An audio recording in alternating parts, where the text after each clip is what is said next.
ISF, যাকে বিগত 4 বছরে দেখা যায় না, কোনো কাজে দেখা যায় না, উন্নয়নে দেখা যায় না, রাস্তাঘাটে দেখা যায় না, আলো জ্বালতে দেখা যায় না, কলে জল দিতে দেখা যায় না, মা বোনেদের পাশে থাকতে দেখা যায় না। শুধু ইলেকশনের আগে ছোট ছোট ছোট ছোট পোস্টার চারিদিকে যে দাদা আমি আছি। তা আপনি ভোট নেবেন, আপনি মানুষকে পরিষেবা দেওয়ার প্রতিশ্রুতি দেবেন, সেই বলে বলে লোকের কাছে ভোট চাইবেন, আর যেই ভোট পেয়ে আপনি বিধায়ক হয়ে যাবেন বা আপনি এমপি হয়ে যাবেন, আগামী 4 বছর মানুষের সাথে আপনার কোনো সম্পর্ক নেই। বাংলার মানুষ, ভাঙড়ের মানুষ যথেষ্ট বুদ্ধি ধরে, তারা তাদের পাশেই থাকবে যারা দুঃখে, যারা বিপদে, যারা যে কোনো সমস্যায় তাদের পাশে থেকেছে। আমরা কি বলি? শীত, গ্রীষ্ম, বর্ষা, তৃণমূল কংগ্রেস, মমতা ব্যানার্জি ভরসা। আমরা কি বলি? আমরা বলি লাভ ছাড়া ক্ষতি নেই, দিদি ছাড়া গতি নেই। কাজে এই কথাটা আমরা জোর করে কাউকে দিয়ে বলাই না, বাংলার মানুষ সেটা অন্তরের অন্তঃস্থল থেকে বিশ্বাস করে, সেটা মনে করে এবং নিজের জীবন দিয়ে সেটার প্রমাণ পেয়েছে বলেই মমতা বন্দ্যোপাধ্যায়ের সাথে তারা আছে। আজকে হিন্দু হোক বা মুসলমান হোক, শিখ হোক বা খ্রিস্টান হোক, বৌদ্ধ হোক কিংবা জৈন হোক, যেই হোক না কেন, মমতা বন্দ্যোপাধ্যায় সর্বধর্ম সমন্বয়ে বিশ্বাসী।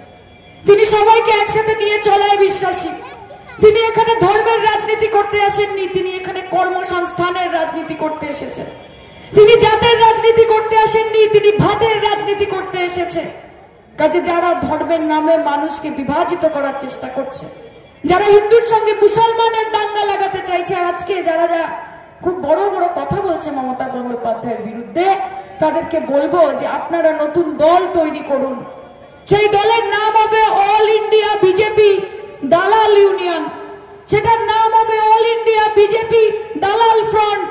কারণ আপনারা ধর্মের নাম করে, আপনারা জাতপাতের নাম করে আপনারা বিজেপির দোসর হিসেবে কাজ করছেন। আজকে পশ্চিমবঙ্গে যেরকম মন্দির হতে পারে, পশ্চিমবঙ্গে সেরকম ভাবে মসজিদও হতে পারে। আজকে সায়নিকও সেখানে দাঁড়িয়ে, এই মঞ্চে দাঁড়িয়ে যেমন একলা নিতাই গাইতে পারে, ঠিক সেরকম ভাবেই দেদে পাল তুলে দে গাইতে পারে। সায়নী ঘোষের গলা কাঁপে না।